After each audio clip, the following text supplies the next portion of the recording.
Om Swastiastu. Saya akan menyampaikan demonstrasi kontekstual pemikiran Ki Hajar Dewantara, modul 1.1.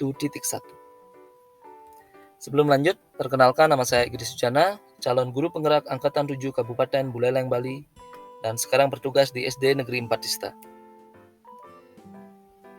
Asas pendidikan menurut Ki Hajar Dewantara. Pendidikan adalah tempat persemaian benih-benih kebudayaan dalam masyarakat.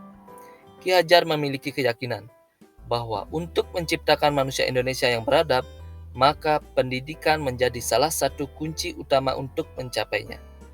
Pendidikan dapat menjadi ruang berlatih dan bertumbuhnya nilai-nilai kemanusiaan yang dapat diteruskan atau diwariskan. Dasar-dasar pendidikan menurut Ki Hajar Dewantara.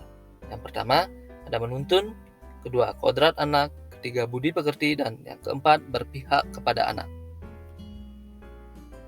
Kita bahas yang pertama, yaitu menuntun.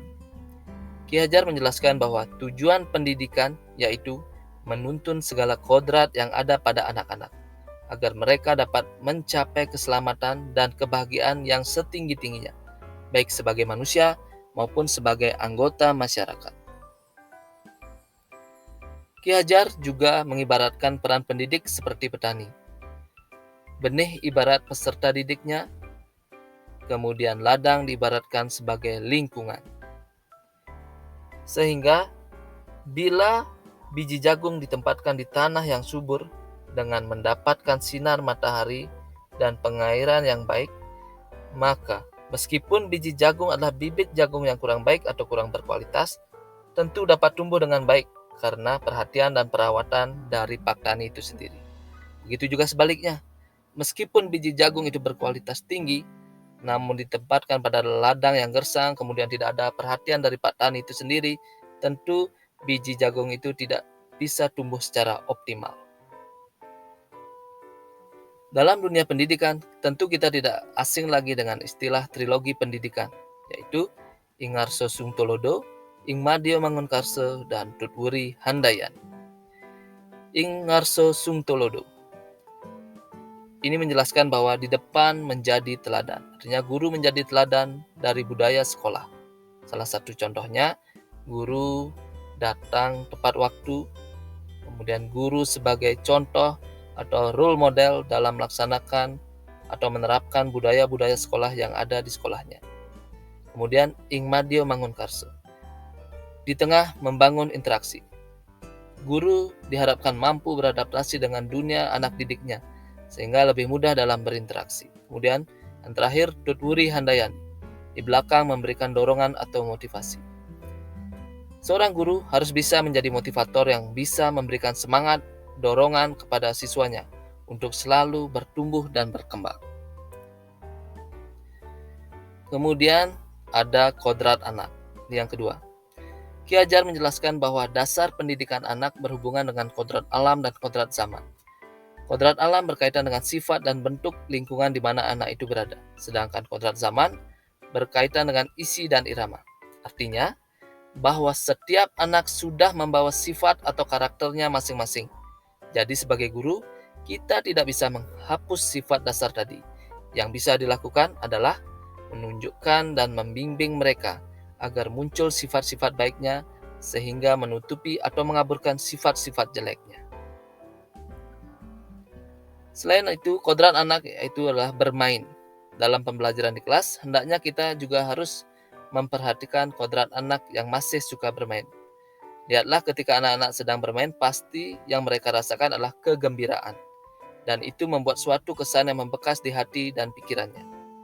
Seorang guru harus selalu memperhatikan kodrat zaman, sehingga guru menjadi pribadi yang kreatif dan inovatif dalam memodifikasi suatu karya atau menghasilkan karya sendiri yang sesuai dengan kodrat zaman anak-anak yang dituntunnya.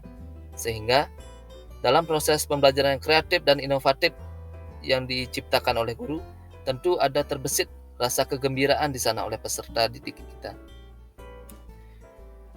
Untuk memahami kodrat anak, kita sebagai guru harus selalu memperhatikan karakteristik setiap siswa melalui diagnostik non-kognitif atau melakukan pengamatan melalui identifikasi secara langsung kepada siswa kita, sehingga kita bisa memahami dan dapat mengidentifikasi bagaimana karakter peserta didik kita, sehingga guru lebih mudah dalam menuntun mereka dalam proses pembelajaran. Kemudian yang ketiga adalah budi pekerti. Menurut Ki Hajar, budi pekerti atau watak atau karakter merupakan perpaduan antara gerak, pikiran, perasaan, dan kehendak atau kemauan sehingga menimbulkan tenaga. Budi pekerti juga dapat diartikan sebagai perpaduan antara cipta, karsa sehingga menciptakan karya. Seperti yang kita ketahui bersama, keluarga menjadi tempat yang utama dan baik untuk melatih pendidikan sosial dan karakter bagi seorang anak.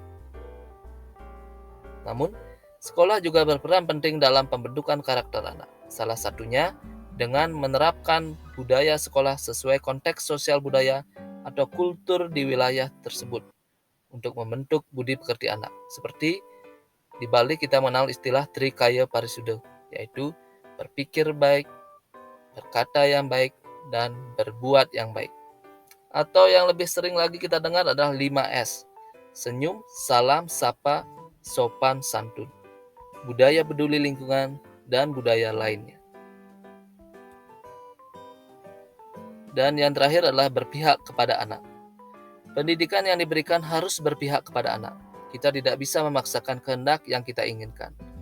Anak adalah sang pemeran utama yang merupakan subjek, bukan objek pendidikan. Guru dan murid harus berkolaborasi bersama untuk menggali dan mengembangkan potensi yang dimilikinya dan dapat mengakomodasi karakteristik masing-masing agar mencapai keselamatan dan kebahagiaan di dunia dan akhirat.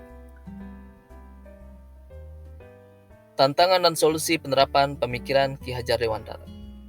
Tantangan yang selama saya ini lihat adalah kurangnya minat anak dalam belajar, sehingga sulit melaksanakan pembelajaran yang sesuai dengan kodrat alam dan kodrat zaman. Kemudian solusi yang bisa saya ambil, memilih model dan metode pembelajaran yang menyenangkan, serta dapat bermain sambil belajar, karena bermain adalah kodrat anak itu sendiri. Demikian tadi pemaparan saya terkait dengan filosofi pemikiran Ki Hajar Dewantara.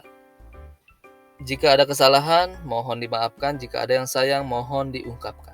Ayo titing makan kepiting. Thank you for everything. Om Santi Santi Santi Om.